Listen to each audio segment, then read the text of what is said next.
Good afternoon, everyone. Today we'll be carrying on with our anthology work and we'll be looking at Sea and Sardinia.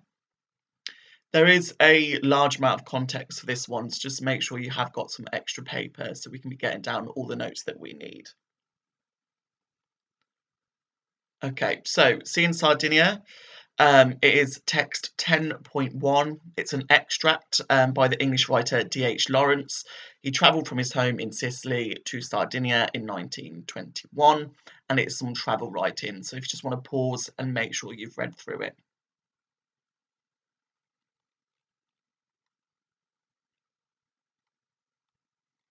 Okay, so we'll start with the purpose then. Some generic ones to start with. So it has an informative purpose. So he's informing, about the journey he took between Sicily and Sardinia with his wife, Frida. It does have the entertaining element to it as well. It is travel writing. You'll be doing your own soon for your coursework, so just bear that in mind. It's just offering a different perspective of what life can be after World War One and the experiences that he has been through. More personally for him then, it has that reflective nature. It's about his own life, his own experiences, and it's giving him this time, this journey to reflect on what's happened to him in his life. So it's got this cathartic function.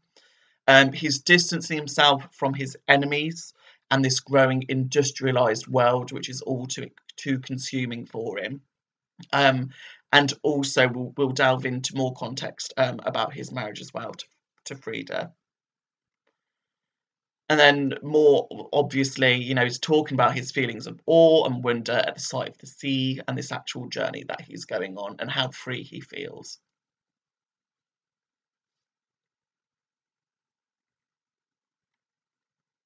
Okay, audience then. So Lawrence's fandom, he was a very well-known writer, so he would have had a following at that time. People who were interested in travelling, specifically those interested in the Caribbean. People from Sardinia in the way that they're being portrayed as well, or maybe those interested in sailing, etc. More specifically, I guess, critics of his work, so those that are trying to, censor him and not let his work, be released. But we'll look at that more when we come to context. And then himself, you could argue that, it's for himself, this sense of reflection. It's almost like a diary for him. So one of his main audiences is actually just for him.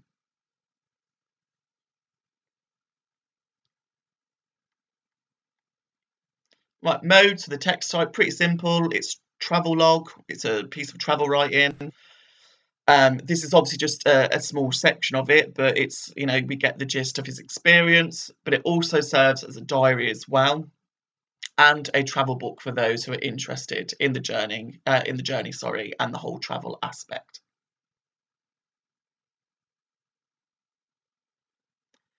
Topicality then, so what is he actually talking about? So it was written after the First World War. He was living in Sicily, and this text is recording and talking about his journey to Sardinia, and it was in January 1921. It's basically talking the whole time about his delighted response to this new landscape, and how he can show the spirit of a place and transform that into his art and his writing. Now, it starts specifically, this extract, about a specific morning on which he's reflecting on the beauty of the sea, the sky, the sun, etc., and he's awestruck by the experience.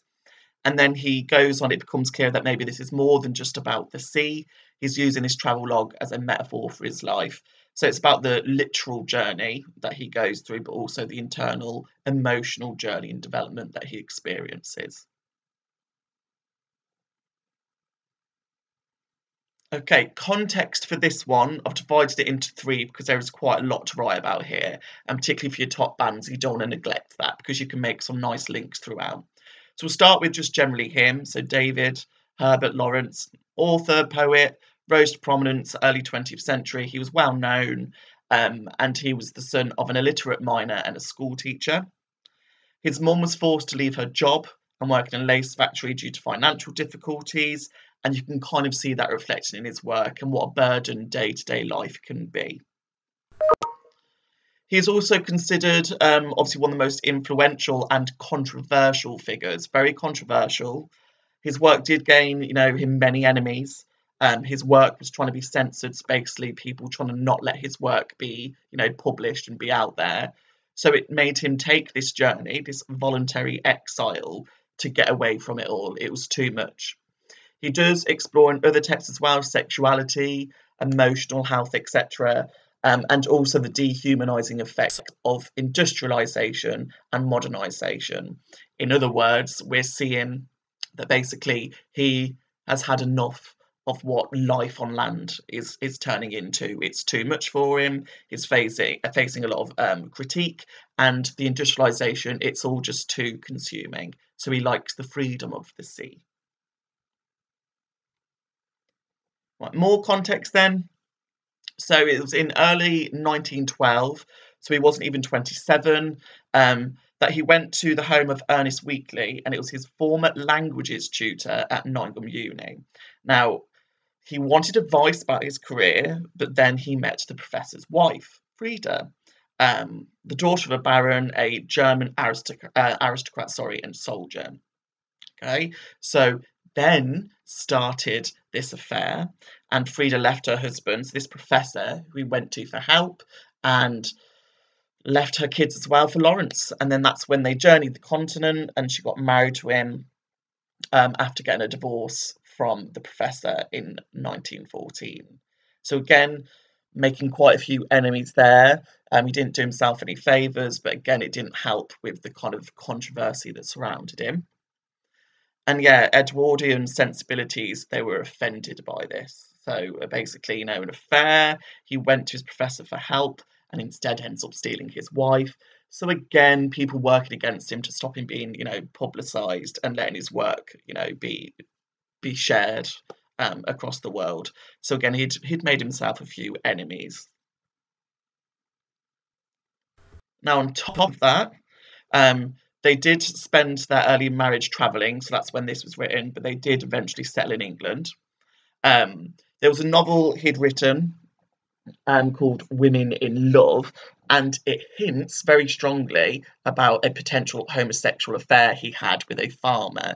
So on top of this, we've got all the kind of rumours of him also being gay, of him cheating on his wife amongst all this, and it's just quite evident in this extract. He doesn't even mention his wife Frida at all. So again, we've got some hints throughout the text that he will go on to become gay. The wife believed this relationship was sexual, and then she got a divorce from Lawrence later on after this text was written, but we can see some hints towards that. And then he became fascinated with homosexuality in his writing. Okay, so that's your context done. Okay, so quite a lot there, but we're going to go through now, highlight our evidence, terminology, and key analysis. I've tried to pick the most important quotes because I don't think you've got much room, but do get your post-it notes, etc., to make any additional notes too. So we'll start then. So it begins with, I slept not so badly through the stifled, rolling night. In fact, later on, slept soundly. So you've got the pre-modification of night here with stifled and rolling. It basically creates this motion of the sea immediately. So like the rolling, slow rolling sea, it's kind of relaxing, and it's like the sea was even cradling him to sleep. So it's like the relief he is now feeling that he is away from land. He then talks more about the sea. It was much smoother. So you've got your nice comparative there, and it was a brilliant, clear morning. So yes, it's an image there. So you've got your imagery, a clear morning, but you could argue that it is symbolism as well.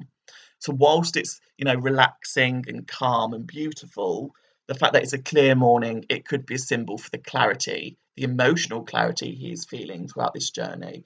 It's like things are finally clear now for him. So it's offering a sense of hope and joy for his future.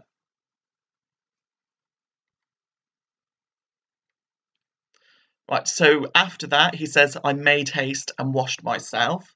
So just start with the idiom to start with, I made haste. So he did it quickly. It's colloquial. People don't really say that as much anymore. It just shows the time it was written. But he is very eager to go on deck. He doesn't want to be confined to the bottom of the boat. He wants to be outside, exploring and immersing himself in nature. On top of that then, when he says he washed myself cursorily in the saucer, etc. So you've got your adverb there. It's reiterating the speed of his routine. So it's very quickly. It's almost like getting washed and all this stuff in the morning is holding him back. It's a bit of a chore when he just wants to go outside and experience nature to its fullest. So again, it shows that he's got this new routine, but this bit is just a bit of a burden. He just wants to go out and explore.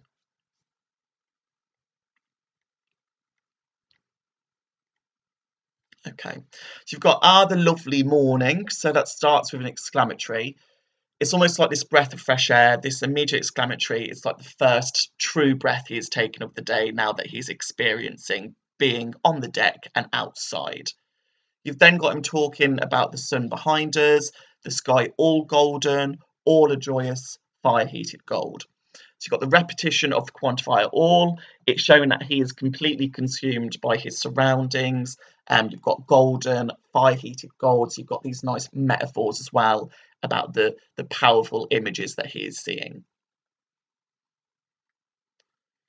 Then we're going to look at some phonology now. So he talks about the waves and they've sunk into long, low undulations, so like little waves. So you've got your consonants of the L sound, so long, low undulations. You've got the L. It's quite calming, it's quite soft, and you could argue it's mimicking the slow movement of the sea. It's very peaceful, that tone of harmony and relaxation, and essentially this is his escape from all of his past, critiques and hatred and the affair, etc. So this environment is providing him some nice relief from the difficulties of his past.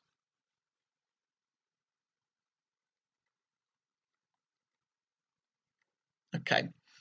He then describes the air more, so pale ice blue and the yellow air and the sea, and then he says sweet, sweet, wide morning. So you've got the repetition of the adjective sweet.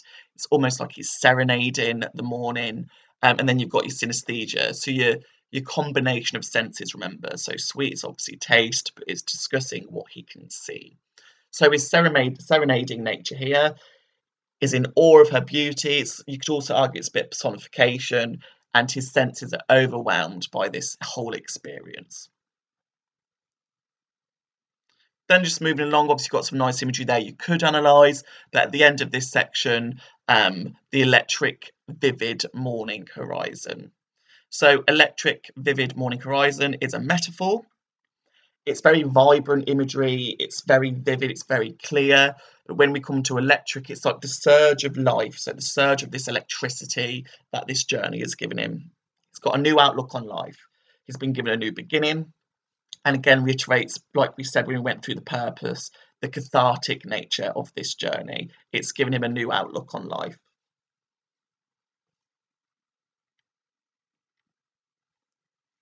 Okay, moving on.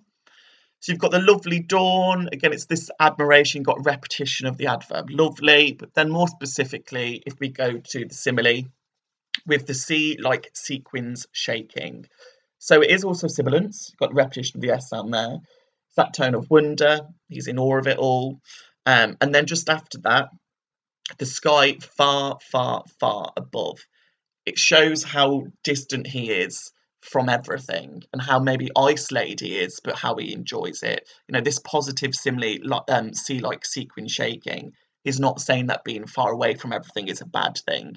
He is away from the suffocating norms of society, and how this is a nice release for him. Then, just adding on top of that, he says, how glad to be on a ship. So you've got your exclamatory again. It's kind of the first time he explicitly says that he is glad to be away from society. He is glad to be on a ship, and he is grateful for this experience. The ship is acting as his sanctuary, his safe place, so you can really see the tone of, by the voice of like relief there. So he's glad to be on this ship. Linking to context a little bit here then, obviously because he's leaving his past behind for now, a past where he was dehumanised, mocked, critiqued, and had his work censored, etc. Hence why he went on this exile, and now he's on this ship that he loves.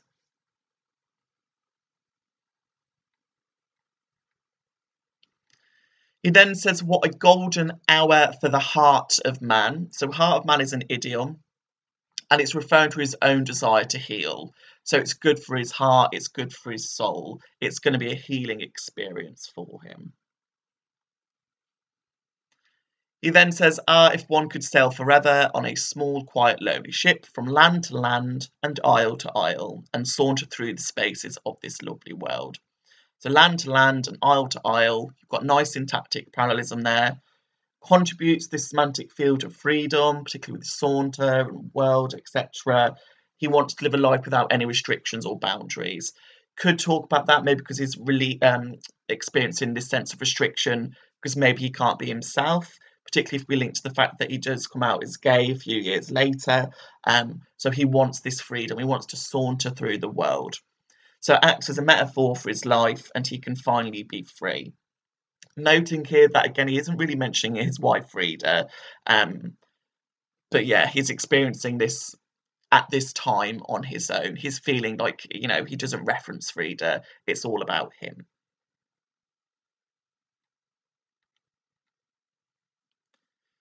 Then he discusses, sweet it would be sometimes to come to the opaque earth, to block oneself against the stiff land. So personification here of the land is almost like his enemy. He is saying, you know, that he's had this difficult relationship with land. So sweet it would be to sometimes go to land, but he knows how difficult that will be for him. He's not saying completely that the land, you know, is all evil. It's sweet sometimes to visit it, but he knows for him at the moment that isn't possible. Hence why he took this voluntary exile away from it all. Then we've got quite a lovely quote here. So, to ignore the vibration of one's flight against the inertia of our terra firma. Sounds a lot more complicated than it actually is. It's relatively simple. So, terra firma is Latin. This whole thing is a metaphor. So, if we break it down, inertia just means it's unchanging, and terra firma is dry land. So, we're looking at the flight away from this land that never changes, that is stuck in one place, and that's what he doesn't like. He likes the freedom that being on this boat can offer. So he's acknowledging that it is a shame and that people are fueled in life, you know, trying to get away from this restrictive land. You know, people are always wanting change and how that's human nature, but his flight has actually been necessary. He had to get away from it all.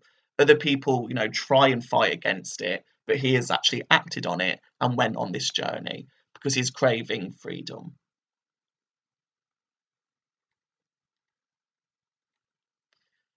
Then move on, we've got more images here about the sea and his feelings, and then he explicitly says here not to be clogged to the land anymore. So you've got your adjective clogged, it's quite aggressive connotations here.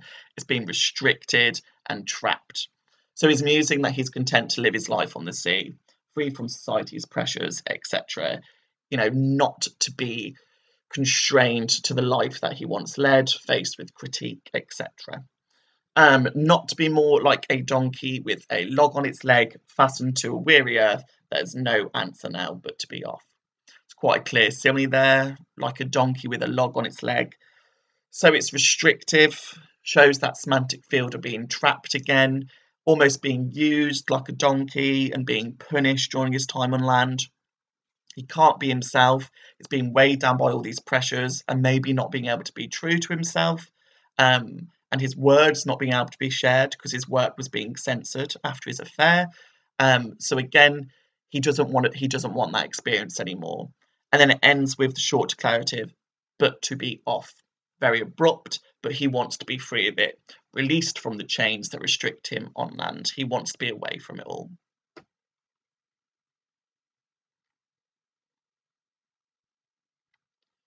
Okay, coming to the end now. So then he says to find three masculine world lost souls and world lost saunter and saunter on along with them. So you've got repetition of world lost, and it's really reinforcing that he is this lost soul. Maybe he's lost a part of himself and he needs to heal. However, it's the start bit which is quite interesting. So he talks about these to find three masculine souls to joining on his journey. It could allude about his homosexuality, you know, his, you know, betrayal when he had the alleged affair with a man when he was with Frida. The fact that he wants to spend his time with men. It's quite a drastic link there, but again, it could be understood there that he's hinting at that. Then you've got the hyperphora, which is quite sad. So why come to anchor? There is nothing to anchor for. So you've got your hyperphora. So he asks this question and then answers it. He's come to realization that he has no meaning in life at the minute. He's got no set aim. You know, there's nothing on land for him anymore.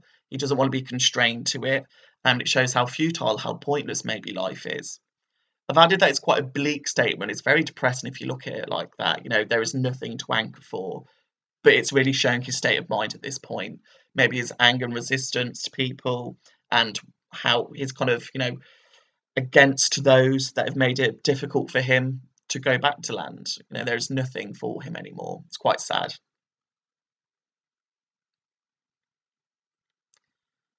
And then coming to the end, he says, "Give me a little ship, kind gods, and 3 world-lost comrades." So it's an imperative. So he's asking someone, it could just be his own voice. I've just put it could be a plea to God. He wants this journey to continue indefinitely. He's content with this life without materialistic goods and will settle for a little ship. So again, it's not being materialistic. He just craves freedom after all of his experiences. He does talk about these 3 world-lost comrades again, maybe again linking to the whole idea that he's longing for something that isn't his wife. And again, he hasn't really mentioned his wife here, has he? So you could talk about that too. Then you've got "hear me," so that's short exclamatory. Again, it's like this plea. Please, he's basically desperate for this to carry on. And then he says, "And let me wander aimless across this vivid outer world, the world empty of man, where space flies happily." So you've got another imperative, "and let me." Now here, it could be direct address to those that have issues with him, his critics. So basically just let me get on with my life now, leave me alone, and let me move on. I'd also talk about it's creating this bit of a supernatural tone at this point as well. So I've just put there at the bottom, almost ghost-like. Wander aimlessly. It's kind of images you expect with like a ghost, for example. And the outer world, it's quite, mystical in a sense. So it's basically he wants just to be left now to wander through this world like a ghost, not being seen, not being heard, and just enjoying life. So it gives it a tone of finality at the end, where space flies happily. It's this freedom he has. He does not wish to go back to this landlocked world, the terra firma. He doesn't want to go back to this oppressive society. He is embracing every moment of this journey. Okay. So with regards to this one, the question would read something like, how does Lawrence create a sense of voice when discussing his journey? So make sure when we're doing our assignments, we're linking to his voice and the influence of Pan-TC. Whilst there are some sad voices throughout there, it's a bit bleak at times. It's this voice of freedom and liberation that he is experiencing on this particular journey.